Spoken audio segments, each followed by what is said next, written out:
नमस्कार साथियों, बहुत बहुत स्वागत है आप लोगों का यहाँ पे हिंदी पर चैनल पे। साथियों, हम आशा करते हैं कि आप लोग अपनी तैयारी में बिल्कुल लगे होंगे।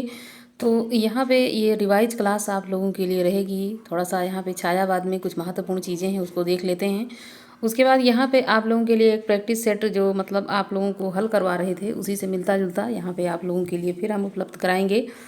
तो यहाँ पे है कि छायावाद के कवि चतुष्टय में जयशंकर प्रसाद, सुमित्रा नंदन पंत तथा यहाँ पे सुमित्रा ये सूर्यकांत त्रिपाठी निराला तथा महादेवी वर्मा आते हैं।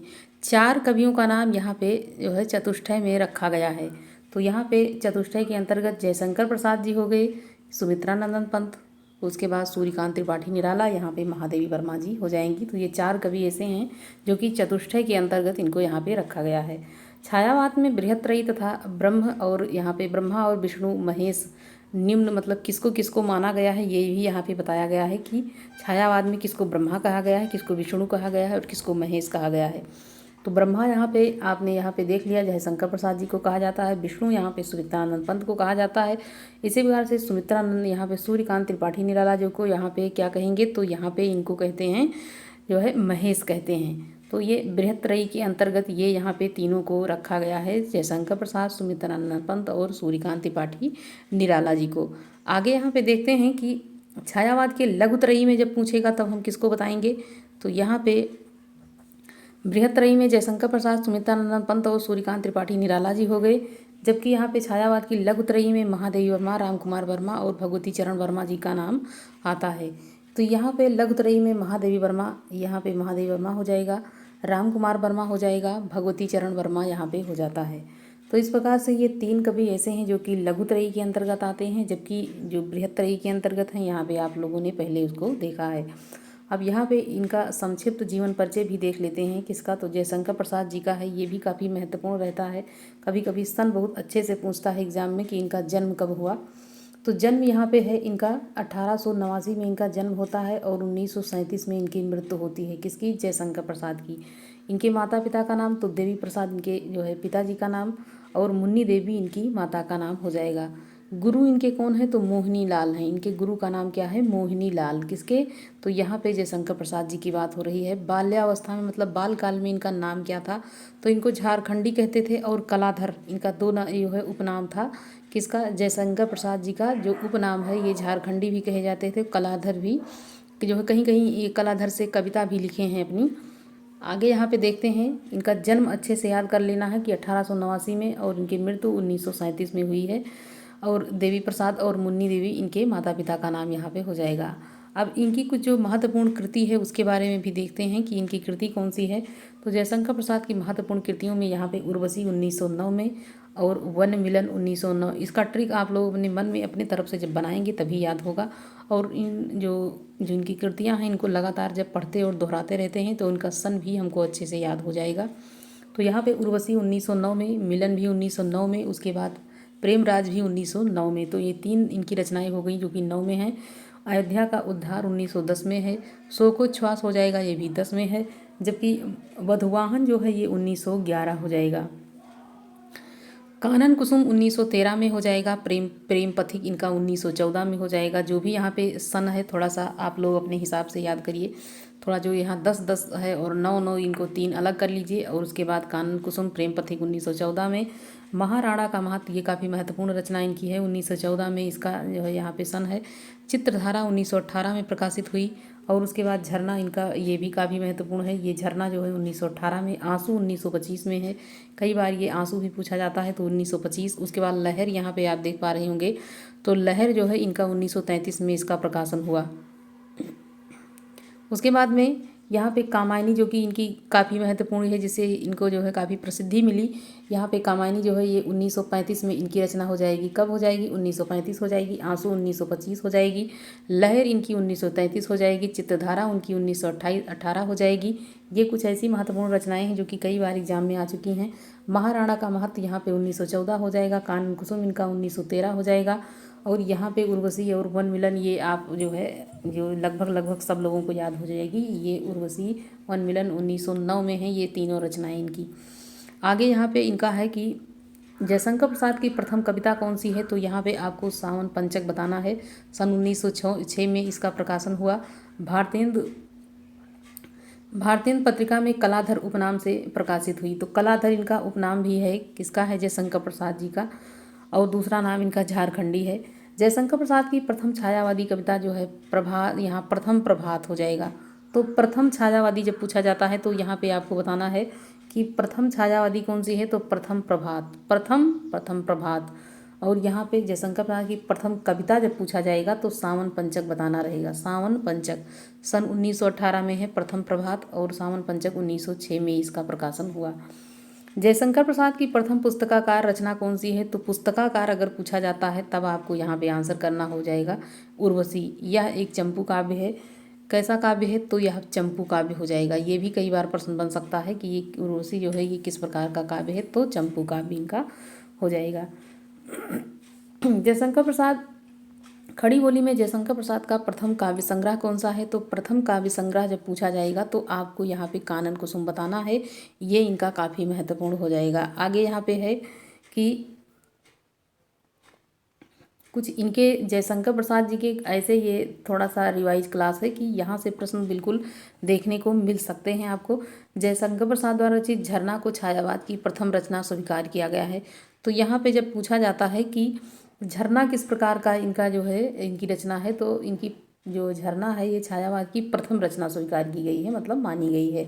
इसको छायावाद की प्रथम प्रयोगशाला कहा जाता है। क्या कहा जाता है? प्रथम प्रयोगशाला अगर पूछा जाता है किसको कहा जाता है, तो झरना को कहा जाता है।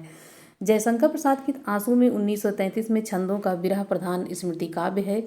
विरह प्रधान है ये आंसू, कैसा है? विरह प्रधान है। 1933 छंदों का ये जो है ये एक विरह प्रधान स्मृति काव्य के रूप में इसको जाना जाता है आंसू को। हिंदी का मेघदूत कहा जाता है। यहाँ पे जैसे मेघदूत भी एक विरही काव्य है, उसी प्रकार से ये भी एक विरह जो है काव्य जो यहाँ पे स्वीकार किया गया है आंसू। इसमें अगर पूछते हैं छंद कितने हैं, तो 133 छंद यहाँ पे हो जाएगा। तो हिंदी का मेघदूत किसे कहा जाता है? तो आंसू को कहा जाता है। जयशंकर प्रसाद की चित्रधारा में इनकी ब्रज में रचित कविताएं संकलित हैं। चित्रधारा में अगर पूछा जाता है किस प्रकार की रचना है चित्रधारा में, तो यहाँ पे ब्रज में इनकी रचना जो है संकलित की गई है। प्रसाद कृत प्रेम पथिक प्रथमतः ब्रजभाषा में सन 1909 में लिखा गया है। कब लिखा गया है? तो 1909 में ये लिखा गया है। प्रसाद कृत प्रेम पथिक कब लिखा गया है? तो 1909 में। उर्वशी भी 1909 में है, और एक रचना और कोई है वो भी 1909 में ही है। इन्होंने खड़ी बोली में अनुवाद सन 1914 में किया है। इन्होंने खड़ी बोली में अनुवाद सन 1914 में किया है। यहाँ पे महाराणा का महत्व जो है वो भी 1914 में आपको देखने को मिलेगी। आगे है जयशंकर प्रसाद के यहाँ पे कामायनी महाकाव्य का संक्षिप्त विवरण देखिए। यहाँ पे कामायनी जो कि जिससे इनको प्रसिद्धि मिली काफ़ी, उनका यहाँ पे थोड़ा सा विवरण देखना है आप लोगों के, क्योंकि इसमें यहाँ पे सर्ग काफ़ी रहते हैं। ये सर्ग आपको अच्छे से याद करना रहता है। इसमें सर्ग कितने हैं? तो 15 सर्ग हैं। अंगी रस पूछा जाता है, शांति निर्वेद रस है। और दर्शन कौन सा है? तो यहाँ पे समरसत्तावाद, यहाँ पे आनंदवाद हो जाएगा। समरसतावाद और यहाँ पे कौन सा? आनंदवाद हो जाएगा। मुख्य पात्र पूछा जाता है तो इसमें 4 जो है पात्र इसके हो जाते हैं, मनु, श्रद्धा, इड़ा और यहाँ पे कुमार हो जाएंगे। उसके बाद मुख्य छंद यहाँ पे तांटक छंद यहाँ पे हो जाता है। अब इसके जो सर्ग की बात है तो ये सर्ग इसमें कितने हैं ये यहाँ पे देखने वाली बात है। और यही सर्ग पूछता है कि कौन सा प्रथम है, कौन सा इसका द्वितीय सर्ग, कौन सा अंतिम सर्ग है, ये यहाँ पे पूछा जाता है। इस सर्ग के बाद कौन सा सर्ग आएगा, इस प्रकार के प्रश्न बनते हैं। कामायनी में सर्ग में चिंता, ये यहाँ पे प्रथम सर्ग जो है यहाँ पे सर्ग हो जाएगा। आशा है, श्रद्धा है, काम वासना, लज्जा, कर्म, ईर्ष्या, इड़ा, स्वप्न, और उसके बाद में संघर्ष, निर्वेद, दर्शन, रहस्य, आनंद। तो इस प्रकार से इनके जितने भी सर्ग हैं इसको अच्छे से याद कर लेना है, कई बार पढ़ के रट के दोहरा करके कि ताकि यहाँ पे कई बार ये पूछा गया है कि प्रथम सर्ग कौन सा है, तो चिंता हो जाएगा। अंतिम पूछा जाता है आनंद हो जाएगा। अगर आनंद के पहले पूछा जाता है तो रहस्य हो जाएगा। ऐसे ही आपको प्रश्न याद करना है।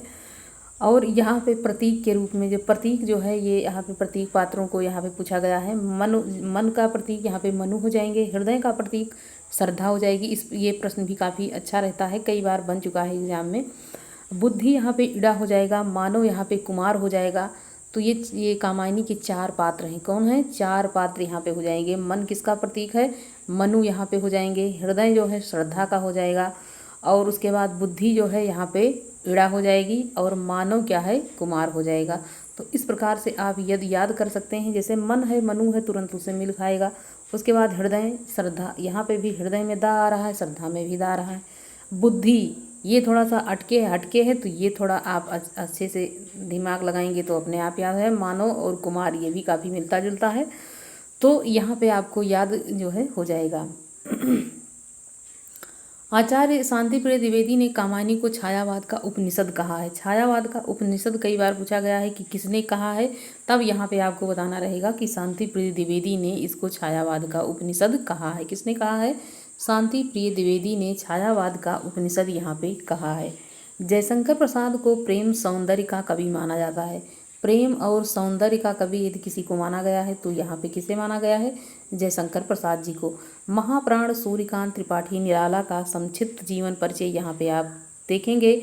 और यहाँ पे ये जो 3 बृहत्त्रयी के अंतर्गत वहाँ पे कवियों का नाम हमने बताया था। एक जयशंकर प्रसाद थे, दूसरा यहाँ पे सुमित्रानंद पंत थे, और तीसरा यहाँ पे किसका नाम था? तो यहाँ पे निराला जी का नाम यहाँ पे था। तो इनके बारे में देखते हैं कि इनका जन्म कब हुआ, इनकी मृत्यु कब हुई। तो ये 1899 में इनका जन्म होता है और 1961 में इनका निधन होता है। जन्म स्थान कहाँ है? तो महिषादल मेदिनीपुर में। मृत्यु स्थान यहाँ पे इलाहाबाद हो जाएगा। और इनके पिता कौन थे? तो राम सहाय त्रिपाठी हो जाएंगे। पत्नी इनकी मनोरमा देवी और पुत्री सरोज, जिसमें इन्होंने सरोज स्मृति जो ग्रंथ इन्होंने लिखा है वो हो जाएगा। ये काफ़ी महत्वपूर्ण यहाँ पे चीज़ें हैं आप लोगों के लिए। इनकी मृत्यु कब हुई और जन्म कब हुआ ये तो बिल्कुल अच्छे से कंठस्थ करना है। 1899 में इनका जो है जन्म होता है और 1961 में इनकी मृत्यु हो जाती है। निराला की महत्वपूर्ण काव्य कृतियाँ यहाँ पे निम्नांकित हैं। तो यहाँ पे अनामिका 1923 में हो जाएगा, परिमल 1930 और गीतिका 1936 हो जाएगा। तो यहाँ पे भी सन आपको देख के चलना है। अनामिका 1923, परिमल 1930 और गीतिका 1936 हो जाएगा। तुलसीदास 1938 है, जबकि यहाँ पे कुकुरमुत्ता 1942 हो जाएगा। अणिमा 1943 और बेला 1946 हो जाएगा। नए पत्ते 1946, अर्चना 1950, आराधना 1953 और गीत गुंज 1954। इस प्रकार से सांध्य कांगली इनका जो है 1969 ईस्वी में ये रचना यहाँ पे सामने आई, मतलब प्रकाशित हुई। तो इनकी रचनाओं को सर्वप्रथम याद करना है कि इनकी रचना कौन कौन सी है। उसके बाद जब इसको याद करने बैठेंगे तो इसको जब सीरियल वाइज लिखेंगे तो ये अपने आप याद हो जाएगा। उसके बाद मतलब पहले रचना याद करिए, उसके बाद उसका सन याद कर लीजिए। तो इनकी इतनी रचनाएं जो कि काफ़ी महत्वपूर्ण है, आने की संभावना है, तो इसको तो अच्छे से आपको कंठस्थ करना ही पड़ेगा। निराला के काव्य संसार में प्रथम अंतिम तथा निम्नांकित है। ये इनके प्रथम तथा अंतिम, तो निराला के काव्य संसार में प्रथम और अंतिम यहाँ पे आपको देखना है। प्रथम संग्रह कौन सा है? अनामिका है। अंतिम संग्रह कौन सा है? सांध्य कांकली है, जिसका प्रकाशन 1969 ईस्वी में हुआ है। प्रथम कविता कौन सी है? तो जूही की कली 1916 हो जाएगा। और यहाँ पे अंतिम जो है कविता कौन सी है? तो क्या हो जाएगा? पत्रोत्कंठित जीवन का विष बुझा हुआ। पत्रोत्कंठित जीवन का विष बुझा हुआ, ये इनकी अंतिम कविता हो जाएगी। तो प्रथम पूछा जाता है तो जूही की कली 1916 कर देना है।